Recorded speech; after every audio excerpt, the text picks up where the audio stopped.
Welcome to మన TV. ముందుగా headlines చూద్దాం. కాంగ్రెస్ లో చేరిన షర్మిల, కండువా కప్పి ఆహ్వానించిన ఖర్గే రాహుల్. వైఎస్ఆర్టీపీని కాంగ్రెస్ లో విలీనం చేసిన షర్మిల.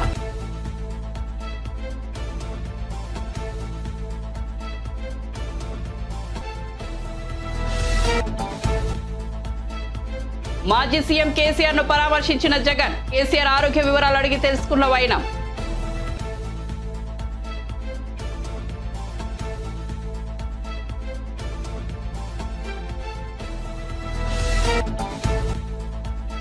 షర్మిలను రాజకీయ ప్రత్యర్థిగానే చూస్తామన్న మంత్రి పెద్దిరెడ్డి. వైసీపీలో అవకాశం లేక తెలంగాణలో షర్మిల పార్టీ పెట్టుకున్నారన్న పెద్దిరెడ్డి.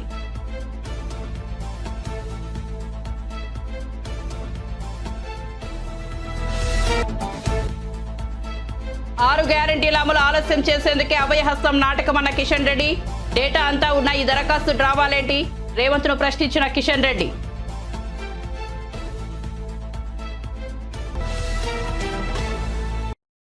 ఇక వార్త వివరాల్లోకి వెళ్తే AP CM YS Jagan Telangana మాజీ సీఎం కేసీఆర్ ను పరామర్శించారు. హైదరాబాద్ నందినగర్ లోని కేసీఆర్ నివాసానికి వెళ్లిన జగన్ ఆయన ఆరోగ్య పరిస్థితి గురించి అడిగి తెలుసుకున్నారు. అనంతరం కాసేపు మాట్లాడుకున్నారు. కేసీఆర్ నివాసానికి చేరుకున్న జగన్ ను మాజీ మంత్రి కేటీఆర్ లోపలికి ఆహ్వానించారు. ఆయన వెంట మాజీ మంత్రులు తలసాని శ్రీనివాస్ యాదవ్, మహమూద్ అలీ కూడా ఉన్నారు.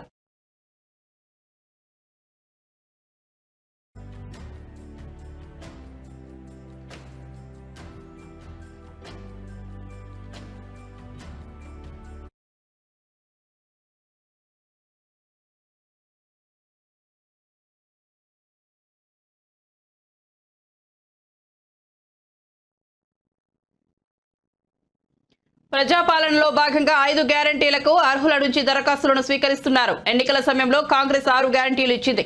ఇందులో యువ వికాసం మినహా మిగతా 5 గ్యారంటీలకు ప్రజాపాలన సందర్భంగా దరఖాస్తులను స్వీకరిస్తున్నారు. ప్రజాపాలన అభయహస్తం దరఖాస్తులపై మంత్రి పొన్నం ప్రభాకర్ ఇటీవల ప్రకటన చేశారు. ప్రజాపాలన డిసెంబర్ 28న ప్రారంభమైందని, జనవరి 6వ తేదీ వరకు మాత్రమే ఉంటుందని, పొడిగించడం ఉండదని స్పష్టం చేశారు. దీంతో చాలా మంది ఆందోళనకు గురయ్యారు. ఈ నేపథ్యంలో సీఎస్ శాంతికుమారి చెబుతూ మరో 4 నెలల తర్వాత మరోసారి ప్రజాపాలన ఉంటుందని స్పష్టం చేశారు. ప్రతి 4 నెలలకు ఒకసారి గ్రామాలు, పట్టణాలలో ప్రజాపాలన ప్రత్యేక సభలు నిర్వహిస్తామన్నారు.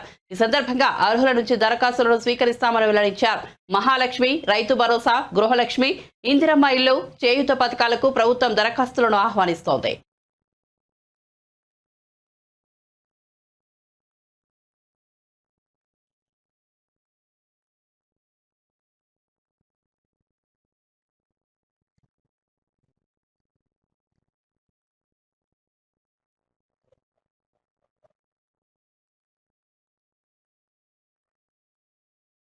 వైఎస్ షర్మిల కాంగ్రెస్ పార్టీలో చేరడంపై ఏపీ మంత్రి పెద్దిరెడ్డి రామచంద్రారెడ్డి కీలక వ్యాఖ్యలు చేశారు. వైసీపీలో అవకాశం లేక షర్మిల తెలంగాణలో సొంత పార్టీ పెట్టుకున్నారని, ఇప్పుడు ఆ పార్టీని కాంగ్రెస్ లో కలిపేశారని చెప్పారు. షర్మిల కాంగ్రెస్ లో చేరడానికి ఏపీ రాజకీయాలకు సంబంధం లేదని అన్నారు. జగన్ ను జైలుకు పంపించిన కాంగ్రెస్ పార్టీలో ఎవరు చేరినా వారిని తాము రాజకీయ ప్రత్యర్థులుగానే చూస్తామని అన్నారు. తమ నాయకుడు జగన్ కోసం తాము ఎప్పటికీ పని చేస్తూనే ఉంటామని చెప్పారు. జగన్ ను మరోసారి సీఎంగా చేసేందుకు ప్రజలంతా సిద్ధంగా ఉన్నారని అన్నారు. కుటుంబాలను చీల్చి రాజకీయాలు చేయడం చంద్రబాబు, సోనియా గాంధీల నైజమని విమర్శించారు. ఎన్ని జాకీలు పెట్టి లేపినా నారా లోకేష్ లేవడని అన్నారు. కాంగ్రెస్ పార్టీలో ఎవరు అని కాదు, ఎవరున్నా కూడా మాకు ప్రతిపక్షం మాదిరే మేము చూస్తాం తప్ప మాకు కావాల్సిన వాళ్ళు అంటే నువ్వు చెప్పేది ఏంటంటే రాజకీయాల్లో మా కాళ్ళు మేము నరుక్కునేది అలాంటి పరిస్థితి ఉండదు. తెలుగుదేశం పార్టీలో కానీ కాంగ్రెస్ పార్టీలో కానీ మాకు వ్యతిరేకంగా మా పార్టీకి వ్యతిరేకంగా జగన్మోహన్ రెడ్డి గారికి వ్యతిరేకంగా పనిచేసేవారిని ఎవరినైనా కూడా మేము అదే దృష్టిలో చూస్తాం. అతను మొట్టమొదట తాను ఆత్మవిమర్శ చేసుకోవాలి. అతను ఒక జెడ్పీటీసీగా ఓడిపోయిన వ్యక్తి. ఆయన్ని ఏ విధంగా తీసుకొచ్చాము, ఆయనకు ఏ విధంగా అండగా నిలిచాము, ఏ విధంగా అన్ని ఇబ్బందులు ఎదుర్కొని వారిని శాసనసభ్యుని చేశాము. అంత ఇంగిలికి జ్ఞానం లేకుండా ఎవరో రెచ్చగొట్టే విధంగా మాట్లాడడం అనేది సబబు కాదు. ఇప్పటికైనా కూడా మించిపోయింది లేదు. ఎంఎస్ బాబు ఆత్మవిమర్శన చేసుకొని తిరిగి వైఎస్ఆర్ కాంగ్రెస్ పార్టీకి మద్దతు ఇచ్చే పరిస్థితుల్లో ఉండాలి. కాంగ్రెస్ పార్టీలో ఎవరు అని కాదు, ఎవరున్నా కూడా మాకు ప్రతిపక్షం మాదిరే మేము చూస్తాం తప్ప వైఎస్ఆర్ తెలంగాణ పార్టీ కాంగ్రెస్ లో విలీనం చేయడం సంతోషంగా ఉందని వైఎస్ షర్మిల అన్నారు. ఇవాల్టి నుంచి కాంగ్రెస్ లో వైఎస్ఆర్ తెలంగాణ పార్టీ ఒక భాగమని చెప్పారు. కాంగ్రెస్ లో చేరిన అనంతరం ఆమె మాట్లాడుతూ దేశంలో అతిపెద్ద లౌకిక పార్టీ కాంగ్రెస్ అని పేర్కొన్నారు. రాహుల్ గాంధీని ప్రధానిగా చూడడం వైఎస్ రాజశేఖర రెడ్డి గారి కళ అని అది నెరవేర్చడానికి మనస్ఫూర్తిగా పనిచేస్తానని షర్మిల తెలిపారు. వైఎస్ఆర్ తెలంగాణ పార్టీని కాంగ్రెస్ పార్టీలో విలీనం చేస్తున్నందుకు రాజశేఖర రెడ్డి బిడ్డగా నేను సంతోషిస్తున్నా. ఎందుకంటే ఈ రోజు నుంచి వైఎస్ఆర్ తెలంగాణ పార్టీ కాంగ్రెస్ పార్టీలో భాగమై, కాంగ్రెస్ పార్టీ ఉన్నంత వరకు వైఎస్ఆర్ తెలంగాణ పార్టీ కూడా కాంగ్రెస్ పార్టీలో భాగమై ఉంటుంది. కాబట్టి వైఎస్ఆర్ తెలంగాణ పార్టీ నాయకులు, వైఎస్ఆర్ తెలంగాణ పార్టీ కార్యకర్తలు నాతో పాటు ఈరోజు చాలా సంతోషంగా ఇండియన్ నేషనల్ కాంగ్రెస్ పార్టీలో విలీనం కావడం జరుగుతుంది. రాజశేఖర రెడ్డి గారు బ్రతికున్నంత కాలం నమ్మకంగా కాంగ్రెస్ పార్టీకి సేవ చేయడమే కాకుండా రాజశేఖర రెడ్డి గారు చనిపోయే నాటికి కూడా కాంగ్రెస్ పార్టీకి సేవ చేస్తూనే చనిపోయారు. ఈరోజు రాజశేఖర రెడ్డి బిడ్డ కాంగ్రెస్ పార్టీలో చేరుతుంది అంటే రాజశేఖర రెడ్డి గారికి చాలా సంతోషం, చాలా గర్వం కలిగించే విషయమని నేను నమ్ముతున్నా. ఎందుకంటే ఈరోజు మన దేశంలోనే అతిపెద్ద సెక్యులర్ పార్టీ కాంగ్రెస్ పార్టీ. కాబట్టి కాంగ్రెస్ పార్టీ మన స్వాతంత్రం వచ్చినప్పటి నుంచి పునాదులు వేయడం దగ్గర నుంచి ఈ దేశాన్ని కట్టడం దగ్గర వరకు కాంగ్రెస్ పార్టీ హస్తమైంది. ప్రతి వర్గాన్ని కలుపుకుపోతూ, ప్రతి విశ్వాసానికి, ప్రతి ఫెయిత్కు నమ్మకం కలిగిస్తూ, ప్రతి సెక్షన్ ఆఫ్ ద సొసైటీలో కలుపుకుపోతూ ముందుకు వెళ్లిన party Congress party. Congress party ముందు కూడా రాహుల్ గాంధీ గారి నాయకత్వంలో, ఖార్గే గారి నాయకత్వంలో ప్రజలందరికీ మేలు చేస్తుందని సంపూర్ణంగా విశ్వసిస్తూ, రాజశేఖర రెడ్డి గారి కళ, ఏ కళ అయితే రాజశేఖర రెడ్డి గారు రాహుల్ గాంధీని ప్రధానమంత్రిని చేయాలి అని మనస్ఫూర్తిగా కోరారో అది నెరవేర్చడానికి రాజశేఖర రెడ్డి గారి బిడ్డ మనస్ఫూర్తిగా పనిచేస్తుంది. కాంగ్రెస్ పార్టీ రాజశేఖర రెడ్డి బిడ్డ మీద నమ్మకం ఉంచి తెలంగాణలో వైఎస్ఆర్ తెలంగాణ పార్టీ చేసిన త్యాగాన్ని గౌరవించి ఈరోజు రాజశేఖర రెడ్డి బిడ్డను కాంగ్రెస్ పార్టీలోకి ఆహ్వానించడం జరిగింది. ఆ ఆహ్వానాన్ని మేము మనస్ఫూర్తిగా స్వీకరిస్తూ కాంగ్రెస్ పార్టీలో ఈరోజు విలీనమవుతున్నాం. ఈ రోజు నుంచి కాంగ్రెస్ పార్టీ ఏ బాధ్యత మా మీద ఉంచినా ఆ బాధ్యతను విశ్వాసంతో సంపూర్ణంగా నెరవేర్స్తామని నాతో పాటు వైఎస్ఆర్ తెలంగాణ పార్టీ నాయకులందరూ కూడా మనస్ఫూర్తిగా మాటిస్తున్నాం. Thank you. ప్రాణం పోయేంత వరకు వైసీపీలోనే ఉంటారని వైసీపీ ఎంపీ గోరంట్ల మాధవ్ అన్నారు. చావో రేవో వైసీపీలోనే పార్టీ మారే ప్రసక్తే లేదని చెప్పారు. మళ్లీ టికెట్ కావాలని పార్టీ పెద్దలెవరిపై తాను ఒత్తిడి చేయలేదని తెలిపారు. తాడేపల్లిలో సజ్జల రామకృష్ణారెడ్డిని కలిశానని, అయితే ఆయనతో తాను గొడవ పడినట్టు వస్తున్న వార్తలో నిజం లేదని చెప్పారు. త్వరలో సీఎం జగన్ను కలుస్తానని అన్నారు. అనేక కారణాలతో పార్టీలో మార్పులు చేశారని మాధవ్ చెప్పారు. హిందూపురం పార్లమెంట్ స్థానం నుంచి తనను తప్పించినా పార్టీలో తనకు సరైన గౌరవం ఉంటుందని భావిస్తున్నానని అన్నారు. టికెట్ ఇచ్చినా ఇవ్వకపోయినా తాను వైసీపీలోనే ఉంటానని చెప్పారు. హిందూపురం ఎంపీ నియోజకవర్గానికి బళ్ళారి మాజీ ఎంపీ శాంతను జగన్ ప్రకటించిన సంగతి తెలిసిందే. ఎన్నికల్లో ఎంపీగా ఆమె పోటీ చేయబోతున్నారు. గోరంట్ల మాధవ్కు ఏ స్థానాన్ని కేటాయిస్తారన్న దానిపై ఇంకా క్లారిటీ రాలేదు. దీంతో పార్టీ అధిష్టానంతో ఆయన చర్చలు జరుపుతున్నారు. 2024లో ముసలోనికి ఆ 20 పక్కకి తీసేస్తే ముసలోనికి ఆ ముందరి 3 మిగులుతాయి అనేది నా ఉద్దేశం.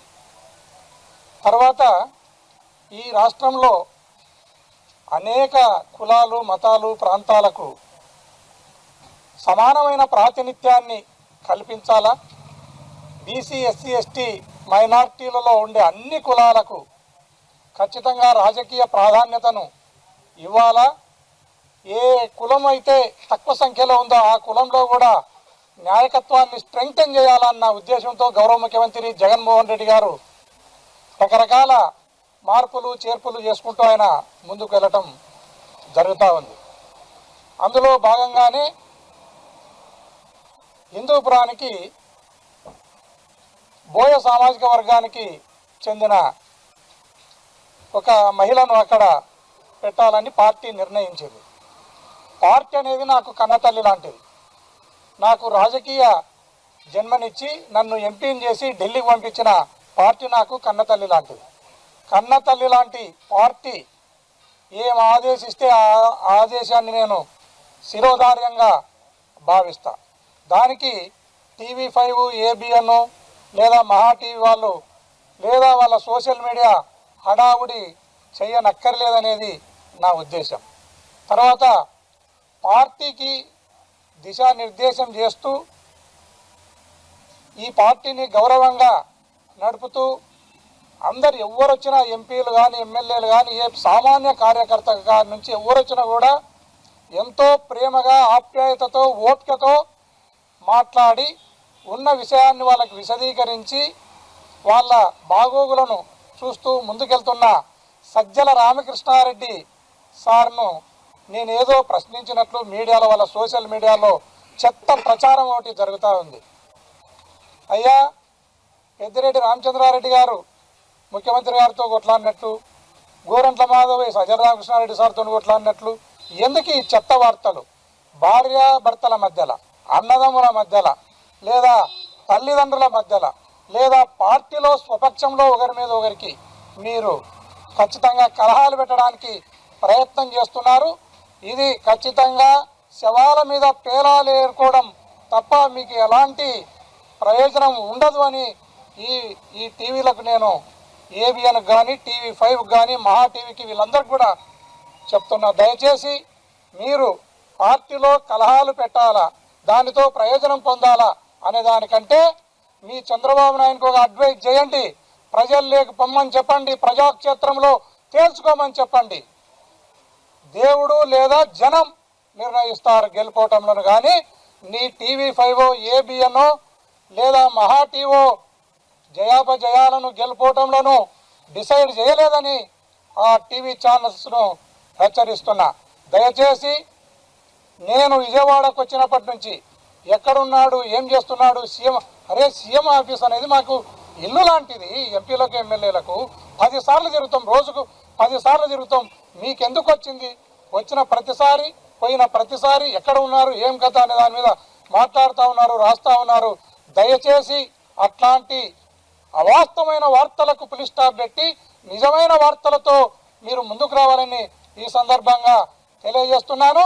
మా పార్టీ ఖచ్చితంగా 175కు 175 సీట్లను గెలిచాలి, ఖచ్చితంగా గెలిపించాలని బీసీ ఎస్సీ ఎస్టీ మైనార్టీలందరూ కూడా సిద్ధంగా ఉన్నారు. మీరు దయచేసి మీ 20 పక్కకు పోయి మీకు ముందరి 3 మిగిలే పరిస్థితి దాపురించింది. దాన్ని చూసుకోండి అని ఈ సందర్భంగా తెలియజేస్తున్నాను. దయచేసి ఇలాంటి వక్రమైన వార్తలను, అబద్ధమైన వార్తలను ప్రచురించే ముందు ఒకసారి ఆలోచించండి. ఒకసారి మాతో మాట్లాడి క్లారిఫికేషన్ తీసుకున్న తర్వాతనే మీరు అలాంటి వార్తలను ప్రచురించాలి, అలాంటి వార్తలను టెలికాస్ట్ చేయాలని సందర్భంగా తెలియజేస్తున్నాను. 6 గ్యారెంటీల అమలు ఆలస్యం చేసేందుకే అభయహస్తం దరఖాస్తులంటూ రాష్ట్ర ప్రభుత్వం ప్రజలను ఆందోళనకు గురి చేస్తోందని బీజేపీ రాష్ట్ర అధ్యక్షుడు కేంద్ర మంత్రి కిషన్ రెడ్డి ఆరోపించారు. రేషన్ కార్డులు ఇవ్వకుండానే వాటిని జత చేయాలని ఎలా చెబుతున్నారని ప్రశ్నించారు. ఇప్పటికే ప్రభుత్వం వద్ద ఉన్న లబ్ధిదారుల సమాచారంతో పథకాలు అమలు చేసే అవకాశం ఉందన్నారు. కాళేశ్వరం ప్రాజెక్టులో బీఆర్ఎస్ అవినీతిపై సీబీఐతో విచారణ జరిపించాలని కిషన్ రెడ్డి మరోసారి డిమాండ్ చేశారు. రాష్ట్ర ప్రభుత్వం అభయహస్తం పేరుతో పెద్ద ఎత్తున ప్రజల్లో ఒక అయోమయం సృష్టించేటువంటి ప్రయత్నం చేస్తా ఉంది. నేను అభయహస్తం సంబంధించినటువంటి దరఖాస్తు ఫారం చదివాను. ఈ దరఖాస్తు ఫారము ఎందుకు నింపుతున్నారో, దీని వెనుక మతలబేందో నాకైతే అర్థం కావడం లేదు. ఇది పూర్తిగా రాజకీయ దృక్పథంతో నింపుతున్నటువంటి పథకమే తప్ప ప్రజలకు లబ్ధి చేకూరచడానికి చిత్తశుద్ధి ఉన్నట్టుగా మాకెవరికి కనిపించడం లేదు. ఇచ్చేటువంటి 6 గ్యారెంటీల విషయంలో మరి ఈరోజు ఈ యొక్క దరఖాస్తు ఫారము పెద్ద ఎత్తున ప్రజలను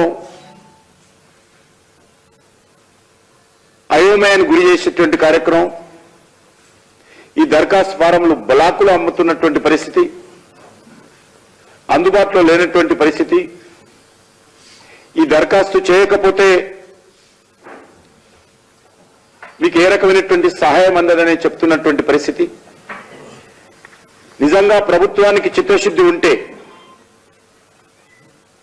మీరు 100 రోజుల తర్వాత చేస్తారా, మీరు ఇచ్చినటువంటి హామీ ఏ రకంగా నిలబెట్టుకుంటారనేది మీ విషయం. కానీ నిజంగా మీకు చిత్తశుద్ధి ఉంటే ఈ దరఖాస్తు అవసరం లేకుండానే ప్రజలకు సంబంధించినటువంటి మీరు ఇచ్చినటువంటి హామీలు అమలు చేయడానికి అన్ని రకాలుగా అవకాశాలు ఉన్నాయి. మరి ఆ రకంగా ఉన్నప్పుడు ఈరోజు ప్రజలను అయోమయానికి గురి చేసి ఈ యొక్క పథకాల అమలుకు, గ్యారంటీల అమలుకు కాలయాపన చేసేటువంటి ప్రక్రియ ఏం తప్ప ఇది మరొకటి లేదు. మీరు రేషన్ కార్డులే ఇవ్వలేదు, రేషన్ కార్డులు జత చేయమంటారు. చాలా మందికి గత 10 సంవత్సరాలుగా బీఆర్ఎస్ పార్టీ దుర్మార్గంగా రేషన్ కార్డులు ఇవ్వలేదనే విషయం అందరికీ తెలుసు. తెలిసిన తర్వాత మీరు రేషన్ కార్డులు ఏ రకంగా అడుగుతున్నారో నాకైతే అర్థం కావడం లేదు. అనేక విషయాలు, జైళ్లకు వినోళ్ళు ఎఫ్ఐఆర్ కాపీ పెట్టాలి. ఎఫ్ఐఆర్ కాపీ హోమ్ మినిస్టర్ని అడిగితే కంప్యూటర్లో ఉంటాయి. అన్ని రకాల తెలంగాణ ఉద్యోగులు ఎవరెవరు జైలుకి వెళ్ళిరో మళ్ళీ దరఖాస్తులు ఎందుకు పెట్టుకోవాలని అడుగుతా ఉన్నాం. ప్రజలను పోలీస్ స్టేషన్ల చుట్టూ తిప్పాలనుకుంటున్నారా, లేక ప్రజలను జైలు చుట్టూ తిప్పాలనుకుంటున్నారా చెప్పాలి. జైళ్లకు వెళ్ళిన వివరాలు, అరెస్ట్ అయిన వివరాలు, అన్ని వివరాలు కూడా ప్రభుత్వం దగ్గరనే ఉన్నాయి. నిజంగా మీకు చిత్తశుద్ధి ఉంటే హోమ్ మినిస్ట్రీ నుంచి లేకపోతే డీజీపీ ఆఫీస్ నుంచి కంప్యూటర్ ద్వారా తెప్పించుకోవచ్చు. తెలుగుదేశం పార్టీ తాజాగా జై హో బీసీ కార్యక్రమాన్ని తీసుకొచ్చింది. టీడీపీ అధినేత చంద్రబాబు అధ్యక్షతన అమరావతిలో జై హో బీసీ సదస్సు నిర్వహించారు. ఈ కార్యక్రమంలో చంద్రబాబు మాట్లాడుతూ టీడీపీ పాలనలో బీసీలకు ఎంత మేలు జరిగిందో, వైసీపీ పాలనలో బీసీలు ఏం కోల్పోయారో జై హో బీసీ సదస్సు ద్వారా తెలియజేస్తున్నామని చెప్పారు. జై హో బీసీ కోసం 40 రోజులు కార్యాచరణ రూపొందించామని, జై హో బీసీ లక్ష్యాలను పార్లమెంట్, అసెంబ్లీ నియోజకవర్గాల్లో క్షేత్రస్థాయికి తీసుకువెళ్లేలా ప్రణాళిక రచించామని చంద్రబాబు వివరించారు. అవకాశం రాకపోతే ఏ నాయకుడు కూడా నాయకుడిగా చలామణి కాలేరు, నాయకత్వ లక్షణాలు పెంచుకోలేరు. ఈరోజు మీరు చూస్తే ఈ ప్రభుత్వం వచ్చిన తర్వాత 34% స్థానిక సంస్థల్లో ఉండే రిజర్వేషన్ని 24% చేశారు. అంటే 10% తగ్గించేశారు. 17,000 మంది మనకుండే స్థానిక సంస్థల్లో ఉద్యోగాలు పోగొట్టుకునే పరిస్థితికి వచ్చారు. ఈరోజు ఇక్కడ ఇద్దరిని మహనీయులకు మనం దండలేసి నివాళులర్పించాం. 1 పూలే గారు, 2 ఎన్టీ రామారావు గారు. ఈ దేశంలో వెనుకబడిన వర్గాల్ని ముందుకు తీసుకొచ్చింది పూలే గారు ఆలోచిస్తే, ఆ తర్వాత ఆచరించింది నందమూరి తారక రామారావు గారు అని చెప్పి కూడా నేను మీకు తెలియజేస్తున్నా. ఆ తర్వాత మీరు ఒకసారి చూస్తే నేను అడుగుతున్న ఈ ముఖ్యమంత్రిని, తెలుగుదేశం పార్టీ హయాంలో 1000 కోట్ల రూపాయలు ఆదరణ ద్వారా అనేక పనిముట్లు ఇప్పించాం, పూర్తిగా రద్దు చేశారు. దీనికి సమాధానం చెప్పమంటున్నాను. కార్పొరేషన్ ద్వారా దగ్గర సప్లైన్ మొత్తం ఖర్చు పెడితే 3,500 కోట్ల రూపాయలు మనం ఖర్చు పెట్టాం. ఈరోజు సప్లైన్ ఇచ్చాం 5,000 కోట్ల రూపాయలు.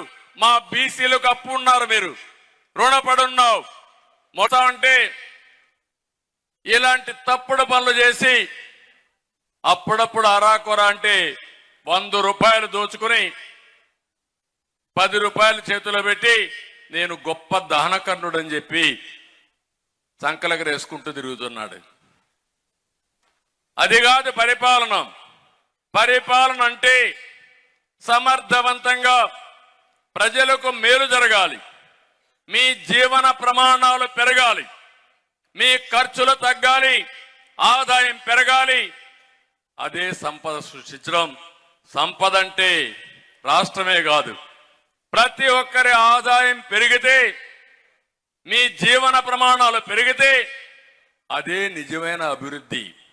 ఆ మాత్రం కూడా తెలియకుండా నేను బటన్ నొక్కుతున్నా అంటున్నాడు కానీ బటన్ బొక్కుడు విషయం ఎవరికి చెప్పాలని అడుగుతున్నా. సాయంత్రం అయితే నీకెంత ఆదాయం వచ్చిందని ఆలోచిస్తున్నారు మీరు. ప్రజలకు ఏం మేలు జరిగిందని ఎప్పుడు ఆలోచించిన దాఖలాలు లేవు. మీరొక్కసారి కుటుంబాల్లో మీరు ఆలోచించండి. ప్రతి ఒక్క కుటుంబాన్ని ఒక రైతు, ఒక బీసీ, ఒక కార్మికుడు, ఒక నిరుద్యోగి ఈ ప్రభుత్వం వల్ల లాభం వచ్చిందా నేను అడుగుతున్నా. మంచి సమయం. ఈరోజు ప్రపంచం అంతా టెక్నాలజీగా ఇవన్నీ వచ్చి ముందుకు పోయే సమయంలో ఇక్కడ మన రాష్ట్రంలో చూస్తా ఉంటే అధోగతిలో ముందుకు పోతున్నాం. ఇప్పుడే ఒక ఇది పెట్టారు, రాష్ట్ర సంపదన ఎంతైతే వస్తుందో అంటే మనకు జిఎస్డిపి అంటాం, అంత అప్పు చేసేశాడు. 13 లక్షల కోట్ల రూపాయల అప్పు. కొంతమంది అప్పర్ కాస్ట్ కావాలంటే వేరే రాష్ట్రానికి వెళ్ళిపోతారు, వేరే దేశాలకు వెళ్ళిపోతారు. ఇక్కడ ఉండేది బడుగు బలహీన వర్గాలే ఇక్కడ ఉంటారు. మీ రక్తాన్ని తాగుతారు రేపటి నుంచి పన్నుల రూపేణా. సత్యనారాయణపురంలో 2744 టిట్కో గృహ సముదాయాన్ని రీజనల్ కోఆర్డినేటర్ వైవి సుబ్బారెడ్డి, మంత్రి గుడివాడ అమర్నాథ్ ప్రారంభించారు. ఈ సందర్భంగా లబ్ధిదారులకు ఇంటి తాళాలను అందజేశారు. అనంతరం ముఖ్యమంత్రి వైఎస్ జగన్మోహన్ రెడ్డి చిత్రపటానికి లబ్ధిదారులు పాలాభిషేకం చేశారు. కాగా 27 ఎకరాల సువిశాలమైన ప్రాంతంలో టిట్కో గృహ సముదాయాన్ని ప్రభుత్వం ఏర్పాటు చేసింది. ఈ క్రమంలో తమకు సొంతింటి కల నెరవేర్చిన సీఎం జగన్ కు లబ్ధిదారులు ధన్యవాదాలు తెలిపారు. ఈ సందర్భంగా వైవి సుబ్బారెడ్డి మాట్లాడుతూ పేదవాడి సొంతింటి కల నిజం చేసిన ఘనత సీఎం వైఎస్ జగన్ అన్నారు. పేదలకు శాశ్వత నివాసం కల్పిస్తున్నారు. రాష్ట్ర వ్యాప్తంగా 32 లక్షల మందికి ఇళ్ల స్థలాలు ఇచ్చారన్నారు. 2.50 లక్షల మంది టిట్కో ఇళ్లు ఇచ్చే ప్రక్రియకు సీఎం జగన్ శ్రీకారం చుట్టారని పేర్కొన్నారు. విద్య, వైద్య రంగంలో విప్లవాత్మక మార్పులు తెచ్చారని పేర్కొన్నారు. మరి అనకాపల్లి పట్టణంలో ఉన్న వాళ్ళందరూ కూడా మంచినీళ్లు శారదా నది నుంచి తీసుకుంటారు. ఈ లేఅవుట్ లో ఉన్న ప్రత్యేకత, గోదావరి నీటిని శుద్ధి చేసి 24 గంటలు నీటి సరఫరా అందజేసిన ముఖ్యమంత్రి మన జగన్మోహన్ రెడ్డి గారని మీ అందరికీ తెలియజేస్తున్నా. నేరుగా గోదావరి నీరు శుద్ధి చేసి మీ యొక్క ఫ్లాట్స్ లోకి రాబోతుంది. అలాగే ఈ రోజు పట్టాలు ఇచ్చే దాంట్లో మీరు ముఖ్యంగా ఒకటి గుర్తుంచుకోవాలి. మనం తిరుపతి వెళ్తే సుమారుగా మరి వెంకటేశ్వర స్వామి విగ్రహం నుంచి సుమారుగా 20 అడుగుల దూరంలో మనం మొక్కుకుంటాం. నిత్యం వెంకటేశ్వర స్వామి దేవుణ్ణి తన సుహస్తాలతో తాకిన మన వైవి సుబ్బారెడ్డి గారి మీదుగా ఈ రోజు మీకు పట్టాలు అందబోతున్నాయి. దానికే వారికి కృతజ్ఞతలు తెలియవలసిందిగా మీ అందరికీ తెలియజేస్తున్నా. ఈ గృహాలు నిర్మించే కార్యక్రమం, ఇళ్ల స్థలాలు నిర్మించే కార్యక్రమం గౌరవ ముఖ్యమంత్రి జగన్మోహన్ రెడ్డి గారు రాష్ట్ర వ్యాప్తంగా కూడా పెద్ద ఎత్తున చేపట్టడం జరిగింది.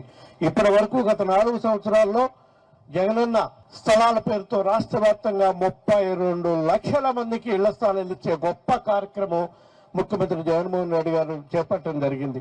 అదేవిధంగా ఈ టిట్కో హౌసెస్ కూడా రాష్ట్ర వ్యాప్తంగా 2,50,000 టిట్కో హౌసెస్ పూర్తి స్థాయిలో నిర్మించడమే కాకుండా అక్కడ ప్రైవేట్ లేఅవుట్లో ఏ విధంగా అయితే గృహ సముదాయంలో అన్ని ఏర్పాట్లు, ఇన్ఫ్రాస్ట్రక్చర్ ఫెసిలిటీస్ డెవలప్ చేస్తారో ఆ విధంగా అన్ని డెవలప్ చేసి సిమెంట్ రోడ్స్ వేసి, వాటర్ కనెక్షన్స్ ఇచ్చి, కరెంట్ కనెక్షన్స్ ఇచ్చి, సివరేజ్ ప్లాంట్ ఏర్పాటు చేసి అన్ని ఏర్పాట్లు చేసి సుమారుగా 2,50,000 టిట్కో ఇళ్లు ఇచ్చే కార్యక్రమం కూడా చేపట్టడం జరిగింది.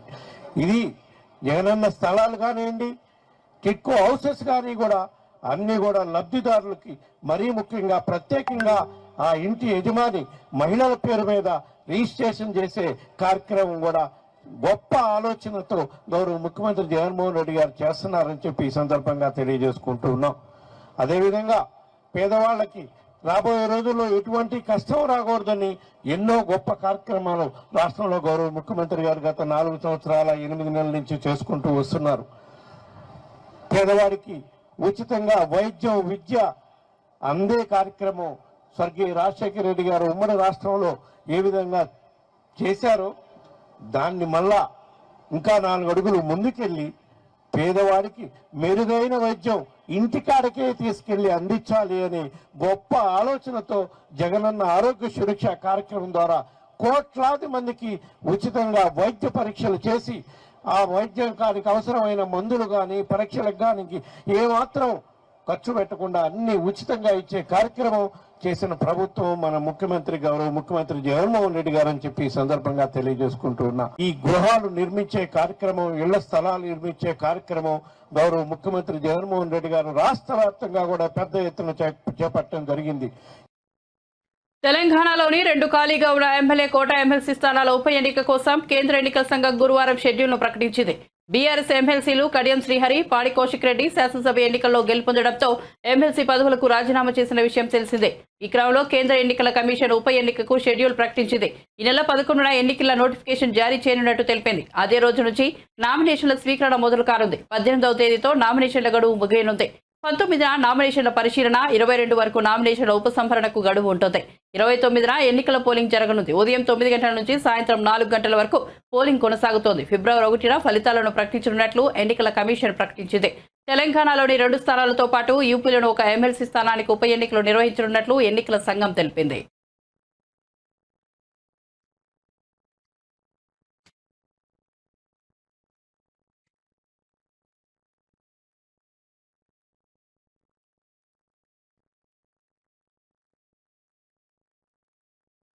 బులెటిన్ ముగించే ముందు హెడ్లైన్స్ మరోసారి చూద్దాం. కాంగ్రెస్ లో చేరిన షర్మిల, కండువా కప్పి ఆహ్వానించిన ఖర్గే రాహుల్, వైఎస్ఆర్టీపీని కాంగ్రెస్ లో విలీనం చేసిన షర్మిల.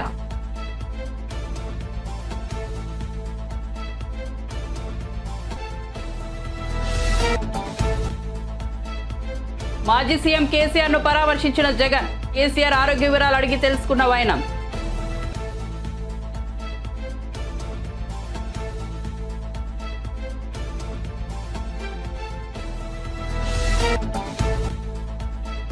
షర్మిలను రాజకీయ ప్రత్యర్థిగానే చూస్తామన్న మంత్రి పెద్దిరెడ్డి, వైసీపీలో అవకాశం లేక తెలంగాణలో షర్మిల పార్టీ పెట్టుకున్నారన్న పెద్దిరెడ్డి.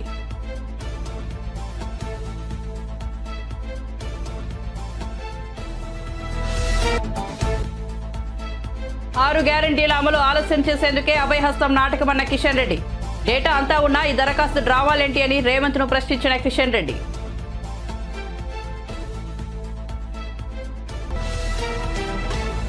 మరిన్ని అప్డేట్స్ కోసం చూస్తూనే ఉండండి మన టీవీ.